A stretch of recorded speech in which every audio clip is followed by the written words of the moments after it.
이재명 대표 1심 선고를 앞두고 방탄 집회다 이런 비판에도 불구하고 2주 연속으로 거리로 나갔는데요.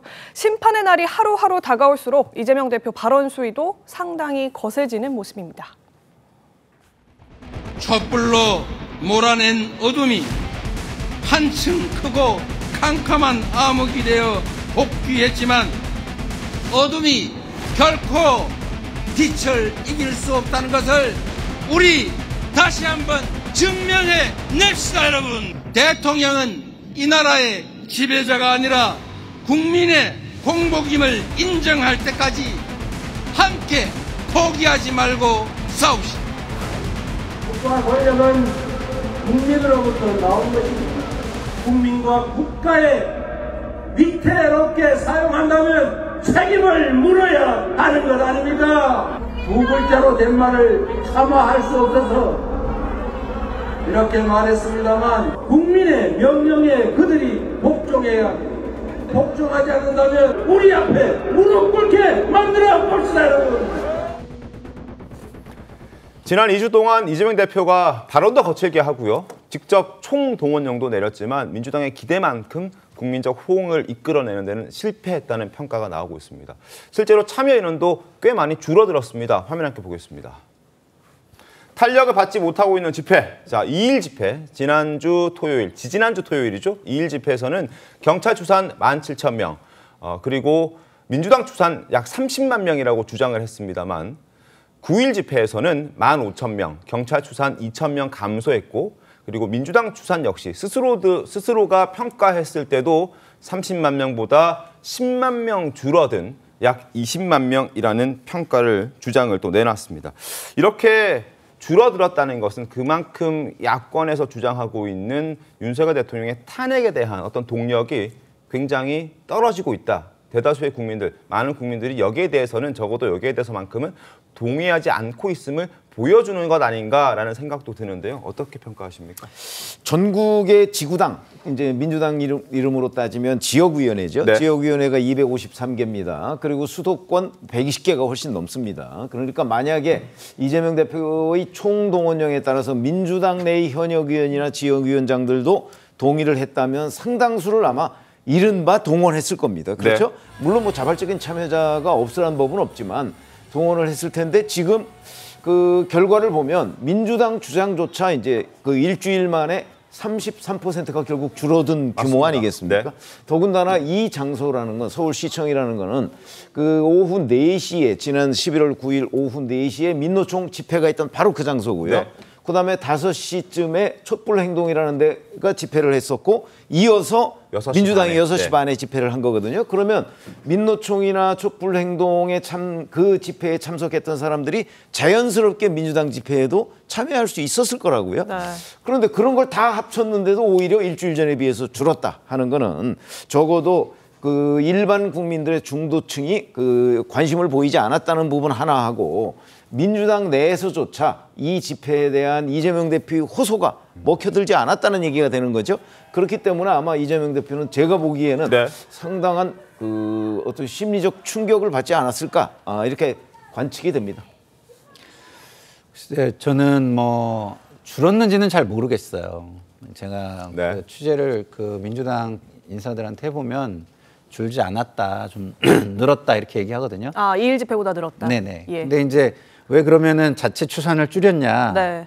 지난번에 30만이라고 했잖아요. 네. 근데 그때 어떤 결과가 발표가 됐냐면 그 통신회사의 유동량 유동 인구가 예. 발표가 됐어요. 그때 한 2만 정도 된다 그랬는데 네.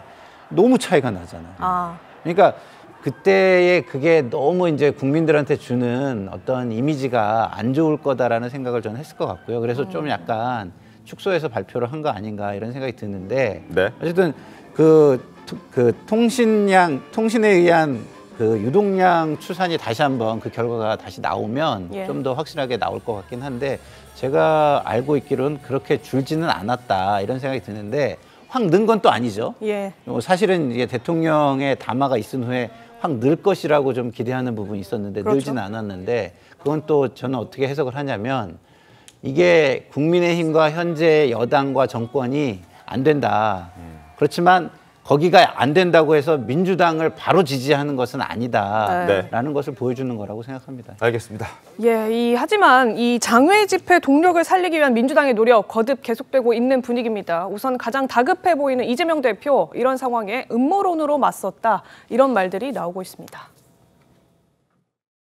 경찰은 민중의 지팡이, 국민의 집회, 시위, 표현의 자유를 보호하는 일이 우선입니다.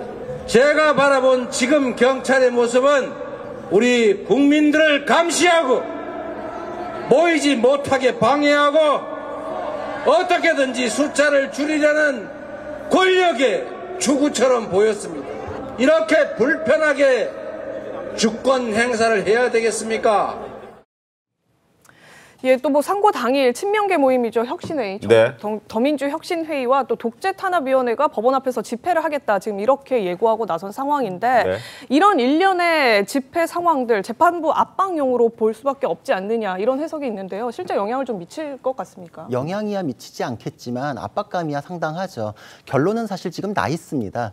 판사들이 합의라 그러거든요. 결론을 내놓고 그거를 판결문으로 쓰는 작업을 한 보통 2주 정도 거치는데, 네. 요거는 지금 결론은 이미 나 있는 상태에서 판결문 마무리 작업을 하고 있거든요. 근데 민주당에서는 지금 무죄 주장을 하고 있고, 최고위원인 한준호 의원 같은 경우에는 판사들도 댓글에 영향 많이 받으니까 무죄 댓글 많이 달자, 뭐 자필 탄원서 쓰자, 뭐 무죄 탄원에 대해서 지금 부스도 바로 저 집회 옆에 설치해가지고 사실상 민주당이 원하는 게 무죄 판결이다라는 걸 적나라하게 드러내고 있거든요. 그러니까 판결은 이미 나 있음에도 불구하고 그 판결을 결국은 원치 않는 판결이 났을 때 승복하지 않는 것까지 연결하기 위해서 여론전을 끝없이 이어가려는 태도를 지금 보이고 있다.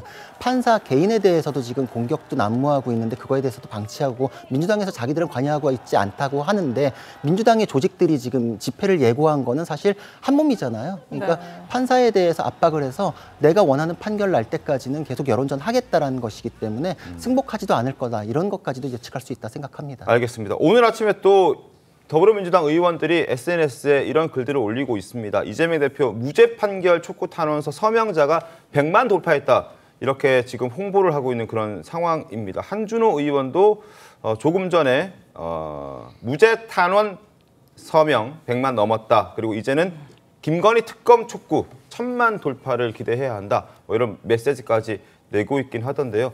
어쨌든 여론전에 굉장히 박차를 가하고 있는 그런 상황인 것 같습니다. 민주당에서는. 글쎄요, 뭐 재판부 압박용 아니냐, 뭐 이런 시각도 있는 것은 분명하겠지만, 뭐 구 변호사님 말씀 주신 것처럼 지금쯤이면 이미 선고의 결과 다 나왔을 거고요. 그 결론에 맞춰서 판결문도 거의 다 작성이 되었을 가능성이 높거든요. 네. 그렇기 때문에 뭐 선고 당일에 뭐 더민주 혁신회의라든지 이런 분들이 뭐 집회를 하신다라고 하더라도 당연히 뭐 저는 재판부에 영향을 미칠 수가 없다고 생각합니다. 오히려 그 집회의 목적은 법원에 영향을 미치기 위함이 아니라고 저는 생각이 드는데, 네. 왜냐하면 이재명 대표는 뭐 형사 피고인으로서 그날 선고를 받는 피고인의 신분도 있지만 야당 대표로서 정치인의 신분도 가지고 있거든요. 네. 그렇기 때문에 지지자들이 관련돼서의 목소리, 정치적 메시지 낼 수 있다고 생각을 하고요. 그날 결과가 어떻게 나올지는 뭐 대봐야지 알겠지만, 결과에 따라서 당연히 야당 대표가 받은 이 수사와 그리고 이 재판에 대해서 정치적인 압박이 아니겠느냐, 이런 부분에 대해서도 메시지 얼마든지 나올 수 있기 때문에 이것을 바로 재판부 압박용이다라고 직접적으로 연결되지는 않는다고 봅니다.